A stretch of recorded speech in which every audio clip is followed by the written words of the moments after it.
গাইব সেই মনের মতো গানটি সকলের জন্য এবারে নিবেদন সাবস্ক্রাইব। তবে গানের চলায় বলায় সুরের সঙ্গে যদি কোনো ভুল ত্রুটি হয়ে থাকে অ্যান্ড লাইক সকলে নিজের সন্তান, ছোট ভাই ও বন্ধু মনে করে একটু মার্জনা করিবেন, কারণ শ্রোতাই আমার জীবন, শ্রোতাই আমার মরণ।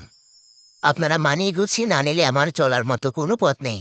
একটু মানিয়ে গুছিয়ে নিয়ে এ অধমের কয়েকটি গান শ্রবণ করুন।